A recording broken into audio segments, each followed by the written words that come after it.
Hello bull trackers. दोस्तों पिछले कुछ दिनों से एआई स्टॉक्स और सेमीकंडक्टर स्पेस में हमें भारी गिरावट देखने को मिल रही थी। क्रैश, सर्कुलर फाइनेंसिंग और बबल की बातें एक बार फिर जोर शोर से होने लगी थी। लेकिन कल रात कुछ ऐसा हुआ जिसका अनप्रेसिडेंटेड रिएक्शन एआई स्टॉक्स में हमें देखने को मिला और मार्केट्स में भी हमें देखने को मिला। और कई स्टॉक्स में हमें बहुत बड़ी रैली देखने को मिली, हिस्टोरिक रैली देखने को मिली, जैसे कि सैंडिक्स जो कि 30% अप रहा, लैम रिसर्च, माइक्रॉन में 18 to 20% की रैली देखने को मिली। और उसके बाद नेक्स्ट डे जब कोरिया खुला तो वो 30% का राइज हमें एसके हाइनिक्स में देखने को मिला। तो हम समझेंगे कि ऐसा क्या बदल गया कि एआई स्टॉक्स और सेमीकंडक्टर स्पेस में इतनी रैली हमें देखने को मिल रही है, और क्या ये जो क्रैश और बबल की बातें बार बार होती हैं, क्या वो थोड़ी मिसलीडिंग है।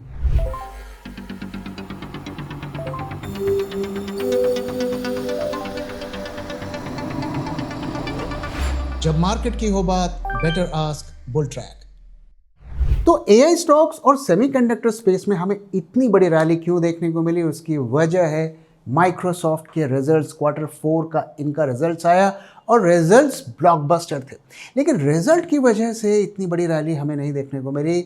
उस रिजल्ट में उन्होंने कुछ खास बातें कही जो एआई और खास करके हाइपर स्केलर्स जो बड़ी एआई की कंपनी है उसके फ्यूचर के बारे में उन्होंने इंडिकेशन दिया। तो क्या हुआ वो थोड़ी देर में हम बात करेंगे, लेकिन उसका रिएक्शन पहले देखते हैं। तो रिजल्ट का इम्पैक्ट ये हुआ कि माइक्रोसॉफ्ट का स्टॉक 15% अप चला गया और इनके मार्केट कैप में एक दिन में $450 बिलियन का इजाफा हो गया। पूरा का पूरा नैस्डैक ग्रीन था, 2.8% का राइज देखने को मिला।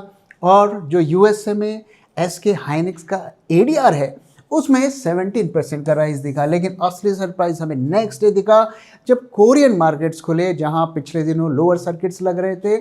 एसके हाइनिक्स एक दिन में 30% अप चला गया और इसी तरीके का परफॉर्मेंस सैमसंग के स्टॉक में भी हमें देखने को मिला। तो आप देख सकते हैं कि एक खबर ने पूरा का पूरा नैरेटिव को बदल दिया। अब आइए समझते हैं कि माइक्रोसॉफ्ट ने ऐसा क्या कहा रिजल्ट जब उन्होंने डिक्लेयर किया। तो ऐसा क्या कहा कि पूरा का पूरा सेमीकंडक्टर और एआई स्पेस का नैरेटिव बदल गया। तो अभी तक जो एक मार्केट में एक नैरेटिव सेट था और एक फियर था, वो था कि ये सर्कुलर फाइनेंसिंग कर रहे हैं। और इसके साथ ही माइकल बरी का एक बड़ा आरोप था और माइकल बरी ने ऐसा इल्ज़ाम लगाया, accuse the hyperscalers of stretching asset useful lives to understate depreciation and flatter earnings, calling it one of the more common frauds of the modern era। तो वो अगर सरल भाषा में समझे ऐसा कह रहे हैं कि वो अपनी अर्निंग्स, अपने खर्चों को छिपा रहे हैं और गलत प्रॉफिट दिखा रहे हैं, और इसे उन्होंने फ्रॉड कहा।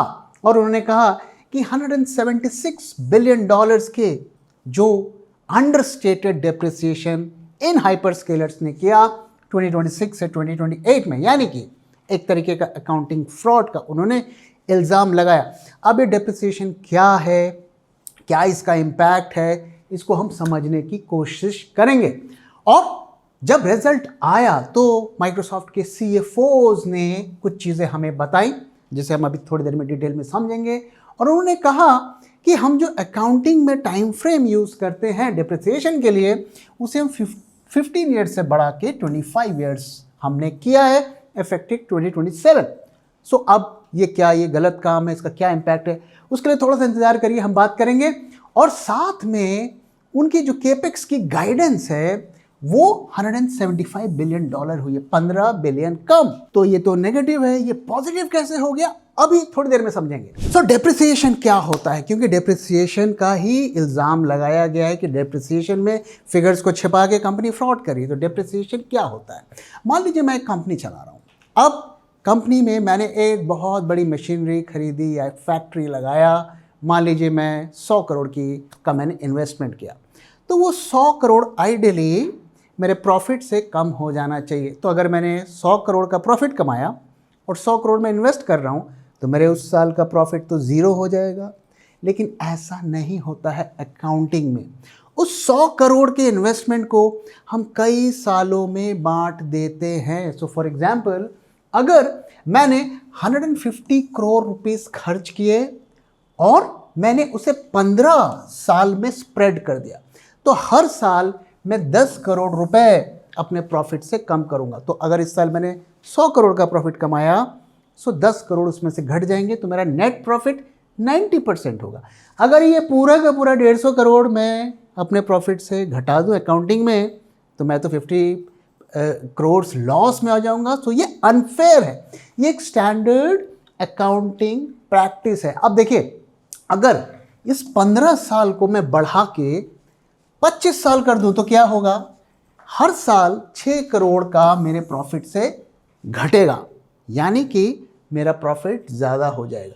सो अकाउंटिंग प्रैक्टिस से आप अपने प्रॉफिट को इन्फ्लुएंस करते हैं। मैं इसे मैनिपुलेट वर्ड यूज़ नहीं करूँगा, मैं इसे इन्फ्लुएंस कहूँगा कि उससे डिसाइड होता है कि आप कितना प्रॉफिट आप दिखा पाएंगे। सो क्या मैं इसे 25 साल से 50 साल भी कर सकता हूं? अब हम इस पे बात करते हैं। सो माइक्रोसॉफ्ट ने उस नंबर ऑफ ईयर्स को बढ़ाया है, ऐसा उन्होंने कहा है। सो क्या वो अनफेयर है? अगर इंडिया में देखें, सो हम इतना ईयर्स का जो डिप्रिसिएशन के लिए यूज़ करते हैं। अगर हमने कोई बिल्डिंग खरीदी है, जैसे कि माइक्रोसॉफ्ट डेटा सेंटर खरीदता है, सो उसे हम 30 से 60 साल तक स्प्रेड करते हैं। ये अकाउंटिंग का एक ऑप्शन है। मैं 30 साल भी रख सकता हूँ, 40 भी रख सकता हूँ, 50 भी रख सकता हूँ।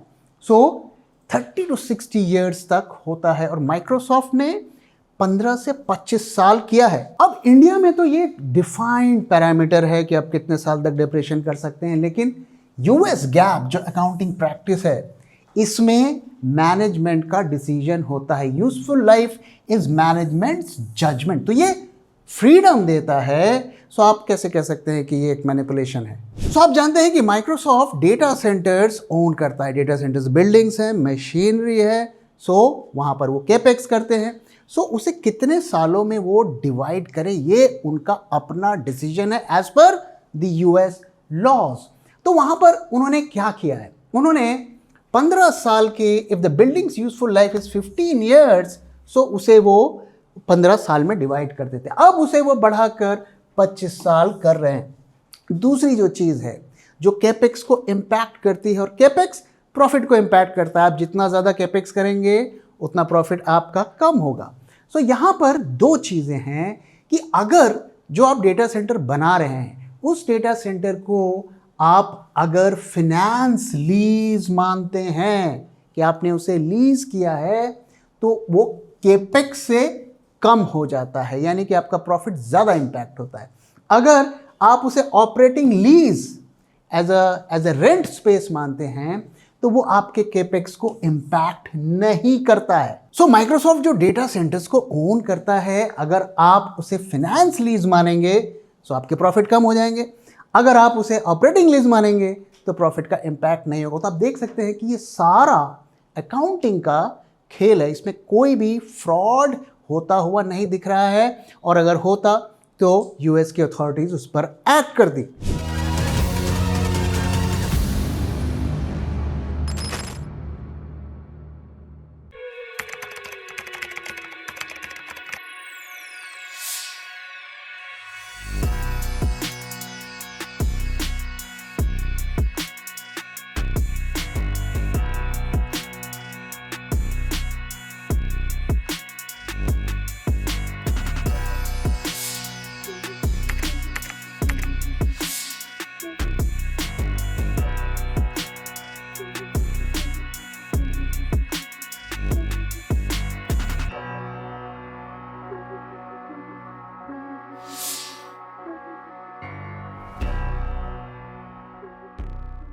सो आप देख सकते हैं इम्पैक्ट कि $1 ऑफ डेटा सेंटर कैपेसिटी कैसे इम्पैक्ट करती है। अगर आप फिनेंस लीज पे जाते हैं तो इसका प्रॉफिट पर बड़ा इम्पैक्ट पड़ता है, अगर ऑपरेटिंग लीज पर जाते हैं तो उसका कम इम्पैक्ट पड़ता है। और माइक्रोसॉफ्ट इसी मोड को उन्होंने अपने जो भाषण में कहा, जो वो रिजल्ट आने के बाद उन्होंने कहा कि हम इस मोड पर काम कर रहे हैं और साथ में हम डिप्रिसिएशन के इंटरवल को बढ़ा रहे हैं। तो इसने उस नैरेटिव जो माइकल बरी इतने सालों से कह रहे हैं उसको दरअसल तोड़ा, और अगर केपेक्स की बात करें, जो मैंने आपको फिगर्स दिखाई कि केपेक्स कम हुआ है, वो भी दरअसल कम नहीं हुआ है। Actual Q4 spending $41 billion up है, 69% अप। और अगले साल के Q1 का जो गाइडेंस है वो $50 बिलियन का है।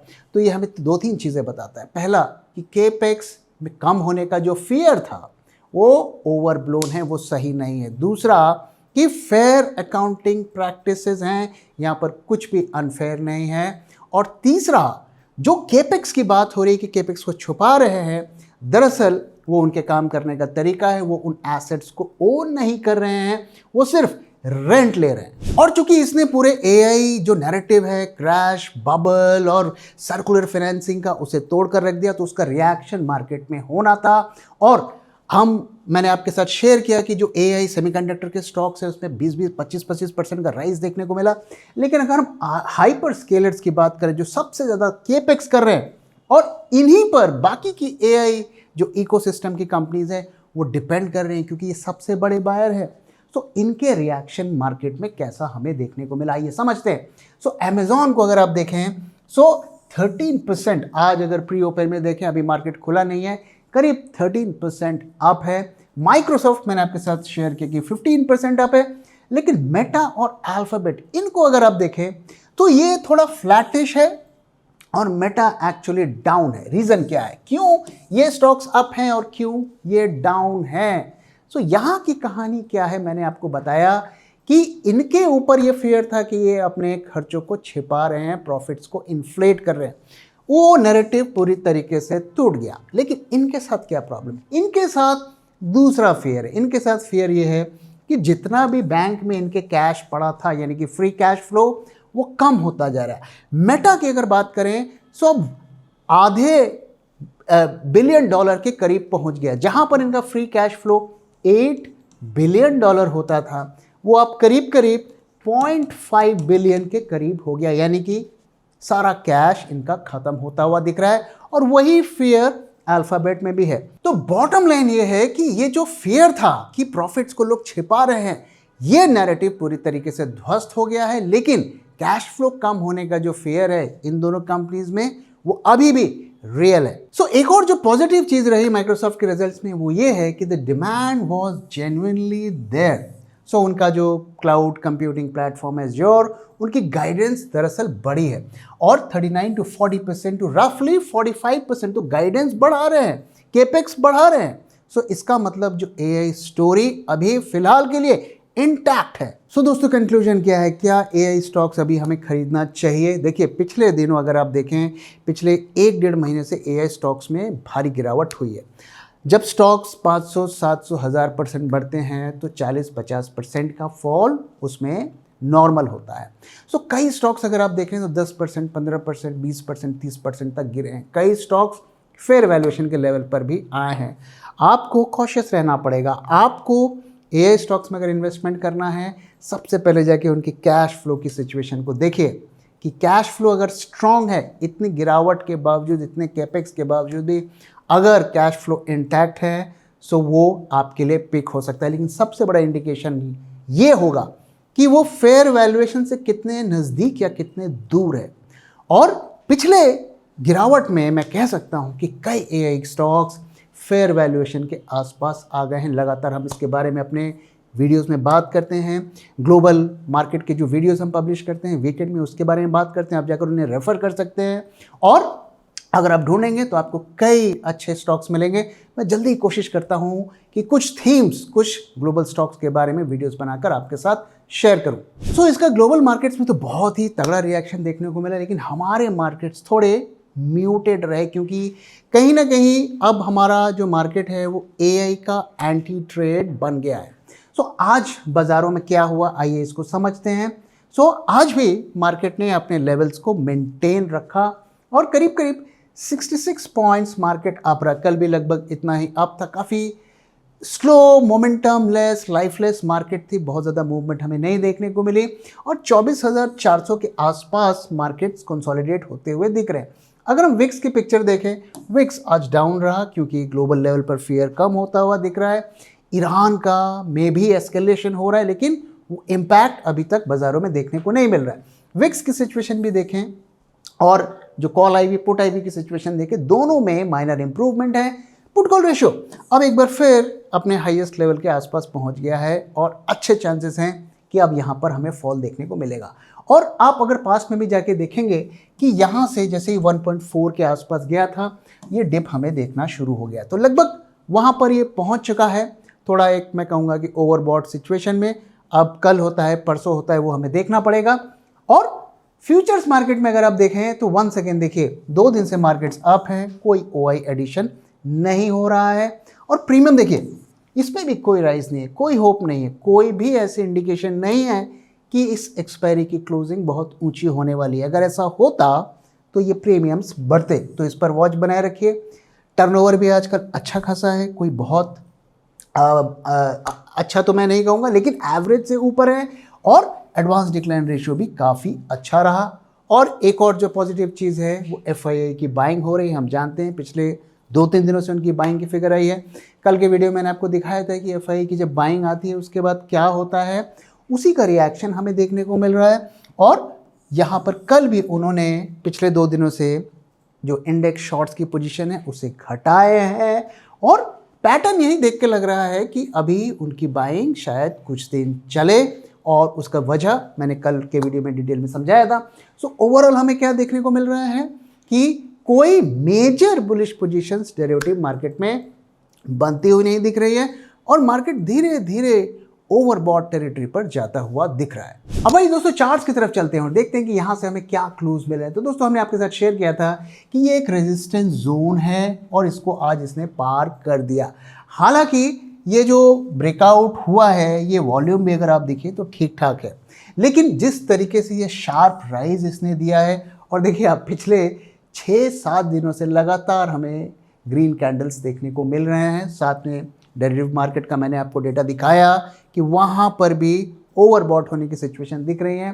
सो थोड़ा यहाँ पर ट्रिकी सिचुएशन है और बहुत मुश्किल है कि यहाँ से ये कोई लंबी छलांग मारेगा। और एक की लेवल के आसपास प्राइजेस हैं। अगर आप लॉन्ग जा चुके हैं, हमने ये लेवल आपके साथ शेयर किया था, इसके ऊपर अगर आपने लॉन्ग बनाया है, अगर बनाया है तो आप यहाँ पर अपने स्टॉप लॉस को रख सकते हैं। और शॉर्ट करने का भी टाइम नहीं आया है क्योंकि ये अप ट्रेंड में है। हालांकि ये ट्रेंड अभी भी वीक दिख रहा है, तो शॉर्ट करने के लिए थोड़ा हमें इंतजार करना पड़ेगा। अगर आप लॉन्ग हैं तो टाइट स्टॉप लॉस रखिए क्योंकि मार्केट आपको निकलने का मौका नहीं देगा। किसी भी दिन गैप डाउन हमें देखने को मिल सकता है। सो थोड़ा संभल कर वहाँ पर आपको रहना है। तो दोस्तों इसी के साथ इस वीडियो को मैं यहाँ पे खत्म कर रहा हूँ। वीडियो कैसा लगा जरूर बताइएगा, अपना फीडबैक भी शेयर करना मत भूलिएगा। Thank you very much for watching and thank you for your time.